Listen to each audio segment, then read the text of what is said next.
and welcome to the DTC 2022 High School Football Preview, Smith County edition. I'm the coach, Chris Vance. Today we're here with Matt Dyer. And Coach Dyer, you're in your second year as the head coach. Talk about your journey. All right, Chris. Yeah, this is my second year here. Last year being my first year as head coach up here at my alma mater. Started my coaching stint at Macon County High School. I was there from 2009 to 2017, and then I went to Trousdale County. We had a little success there when I was there for my 3 seasons, from 2018 to 2020. And then, like I said, last year being my first year as head coach here. So it's making stops at Macon County, Trousdale County, and ending up right here at home, Smith County. Oh, really good programs. Your coaching staff, we talked before, they're intact. You pretty consistent staff. Talk about them a little bit, please. Yes, we're definitely get to keep a little consistency with our staff this year. There's no changeover with the guys that we have. Jason Harville's coming back. He's been here since 2005, been here a long time, defensive coordinator. We have seen a lot of improvement, development from our defense from last year to this point. We started 7 sophomores on defense last year, and that's kind of been our big selling point, is that whatever we installed last year, we knew that we had all these guys coming back, so we're just going to coach them up, develop them, and just keep grinding, and it showed. It has paid off. Not having to move the guys around a lot. They've got to stick at one position, and they've learned it. And we've been to 3 different 7-on-7s passing camps, 1 at Cookeville, 1 at Lebanon, and 1 at Beach. And we've competed with big schools. We've gone toe-to-toe with Cookeville, Gallatin, Beach, Wilson Central, Lebanon, I'm sure, and Green Hill. And our guys competed. That was the biggest thing that we told them, was like, guys, we just want you to go up here and compete. You're going against these bigger schools, and they've done that. And we got better every single day that we were throwing at these things. So, Coach Harv has done a great job with our defensive guys, especially on the back end. And, we bring back a lot of experience up front with our TNTs, our tackles, our ends, and everything. But yeah, Coach Harv is coming back to coordinator defense. Coach Keith Powell, I believe this is his 4th year here. His son, being a freshman, he's in kind of a competition battle at quarterback right now. But he is our offensive coordinator. This would be his 2nd year as coordinator. And him and me was actually talking. I said, I think this is the first time since 2016, 2017 that we've had an offensive coordinator for more than 1 year. So that consistency is really going to help our guys having the same program, having the same system. And like I said, Coach Powell's been doing a great job with that.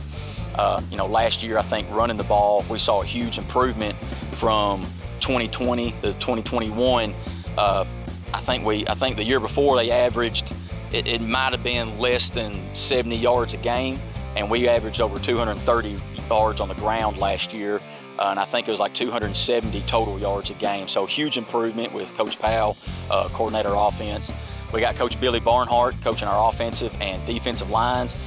Coach Barnhart does a great job. He's been doing this a long time. He's had a lot of good stops where he's been. He's actually got a son on the team, Seth, who's a junior. And, we couldn't ask for a better defensive or offensive line coach out of Coach Barnhart. Does a great job with the guys. And like I said, you could tell just from the development from 2020, 2021, our offensive line were just a bunch of bulldozers last year. When we wanted to run the ball, we ran the ball. I believe we ran for over 100 yards every single game last year. The lowest total we had, I think, was 100 yards against East Nashville, and that was like right at 100. Like I said, we averaged over 230 yards on the ground. Coach Alex Bray doing our cornerbacks and our ex-receivers comes back from last year. Then we've got a couple of volunteers on staff. We've got Brandon Rigsby, who helps with linebackers and running backs, but he is so invaluable for the stuff that he does up in the box for us. He's our eye in the sky. Whether it's offensively, defensively, charting stuff, finding stuff, he does a great job with that. Then we've got David Reed, who is helping us. He's also the head coach of our middle school program. He's a guy that helps us in the box. We got Coach Steve Bray, who also has been here forever, and he's an alumni here. He helps with the grounds. That's why this field looks so great, is because the work and the commitment that he puts into it. And he also keeps me out of trouble on Friday nights. He got me by the belt loop. Coach? Yeah, he keeps me back, and he's gonna make sure that I don't get in trouble or get too many yellow flags thrown on me. But he's a little bit of a mentor to me too. He's usually the first guy I got to call or text, like, Coach, what we got to get done? Well, who do I need to call to get this? Can you do this for me? He's like, yes, sir, Coach, yes, sir. One addition that we will have this year is Coach Brian Hackett.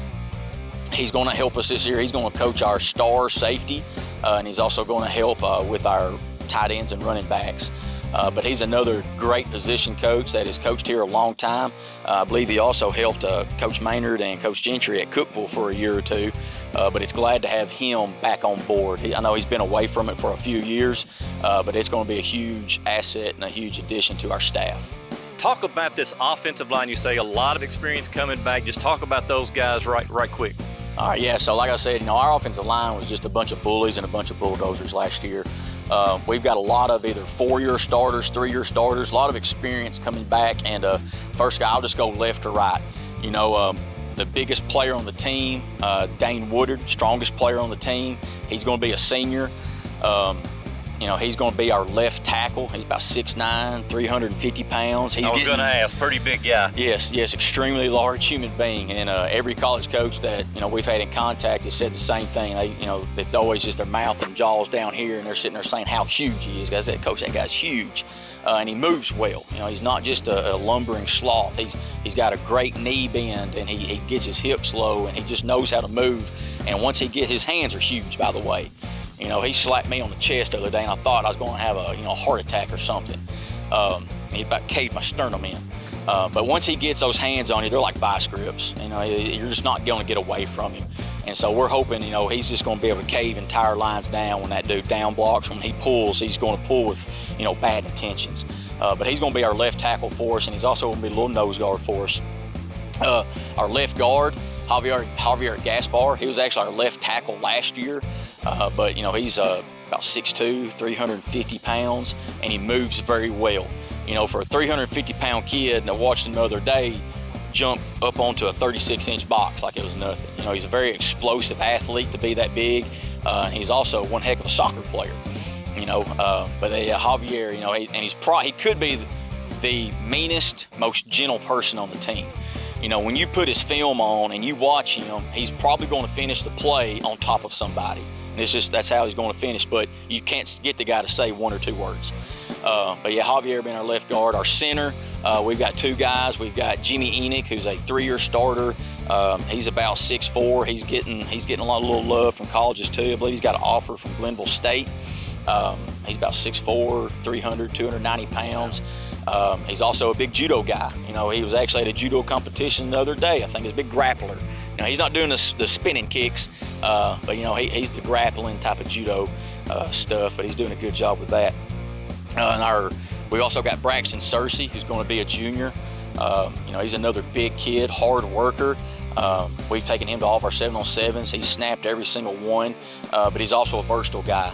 I think last year he played a little tackle, and we've also had him play a little guard, but he's kind of our plug-and-play lineman. And everything he does is yes, sir, and he's going to try it to his best ability. So whenever one guy goes down, Braxton Searcy is the guy that we're plugging in, whether it's at center, guard, tackle. Right guard, going to probably be Ty Martin. He is one heck of a baseball prospect. He's getting looks from different colleges playing baseball right now. He's just going to be a junior. He's about 6'2", 270, and he's also a very athletic big man. That's the thing with our linemen. A lot of people see the size, and they're thinking, a bunch of stone walls. They're a bunch of guys that can move for that size. They're all great athletes. Let's see. Then we've got our right tackle is going to be Joe Daniel Stout. He might be the hardest worker on the team. And the crazy thing is, he's our smallest lineman at I think he's about 5'8", maybe 290 pounds. But he is a force to be reckoned with. But yeah, that's our offensive line, and like I said, it's a tremendously hard-working group. Coach Barnhart did a great job with those guys, and they take pride in what they do. Talk a little bit about the quarterback challenge that you've got going on, the battle for that position right now. So right now we got 2 guys. We've got the incumbent, the guy coming back from last year, Peyton Hicks, who, Lord love him, he was kind of baptism by fire last year, just thrown to the wolves, being a sophomore who went through all spring and all summer and the start of fall playing tight end for us, and maybe threw the ball a couple of times at a 7-on-7. We went into the DeKalb week and just put in kind of a Tebow package with him, like, we're going to run the ball with you, we're not going to ask you to throw it. And then, of course, we had some injury issues where we had to throw him in at quarterback. And, you know, he did a pretty good job. I think he ran for over, he ran for over 500 yards. He missed a couple of games. He got banged up towards the middle of the season, had a little knee issue, had a concussion, had to miss some games. But yeah, he's had a great fall. He's thrown the ball well on our 7-on-7s. You know, he's doing good things, but he's still got a lot to learn. And then the guy that's challenging him is a upcoming freshman, Caden Powell, Coach Powell's son. You know, he's a big kid for a freshman. He's about 6'3", 230 pounds, moves very well, runs hard. He's got a cannon on him, but at the same time, he still is making a lot of freshman mistakes. So, you know, that competition between those two right there, you know, we say it all the time to our guys, you know, nothing's locked in. You know, whatever you can do to compete, competition breeds greatness. And those two guys are competing right now. But the thing is, whoever wins the battle, whoever starts, it doesn't matter, because we're going to find somewhere for one of those guys to play. You know, Peyton, if he ends up at tight end or receiver, or Caden, if he ends up at running back or tight end, it don't matter. Those two guys are competing, and they're going to help us in the fall. And then, of course, Clayton Rigsby is our next guy up. You know, he had a great year last year as a fill-in guy. I think he started the Gordonsville game. He played a little bit of DeKalb, and I think he played in the Fairview game, and he started the Stratford game, and he won the Stratford game, you know, as a starting quarterback. So he got a lot of experience last year, but he's also going to help us on the offensive side of the ball from receiver. You know, he's had a great fall at free safety and as our ex-receiver. So those are going to be our three guys that are going to be in the mix for varsity. And then our JV quarterback, of course, is probably going to be Jermaine Casey, and he's going to get our JV reps. Not to put you on the spot, who's a feel-good story kind of player that you've got on this football team this year? Our feel-good story, we've got a couple. We really do. We've got some great young men. But one would probably have to be Dane Woodard. You know, this is his 4th year of playing football. You know, it's not like he didn't play as a freshman or sophomore, came out as a junior. He has played football all 4 years, but Lord love him, he's had some injury issues. His freshman year, I believe it was a shoulder that kept him out his entire freshman year. His sophomore year was the COVID year, and everybody missed time that year. Last year, he missed all season with the knee injury, and so now he's going into his senior year. And that guy, he is one of the hardest workers on this team. You know, he's a great leader. He's a great student. And, you know, he's not just a good football player, but he's just a great young man. You know, and I guess if you had a feel-good story, I'd think it'd be that guy, because a lot of other kids, especially nowadays, if they had that much adversity, they would more than likely probably quit, or they would have some type of woe is me, pitiful me story. But he just shows up every day and he works and he grinds. Like I said, we've got a few guys that are that way, that they've had some type of adversity, whether it's with football in their life. But Dane would definitely have to be, you know, a story that's worth telling. Coach Dyer, thank you so much for your time. We've got you 3 times this season. I can't wait to watch the Owls play football. Thank you again. Thank you for joining us for the DTC High School Football Preview. We'll see you next time.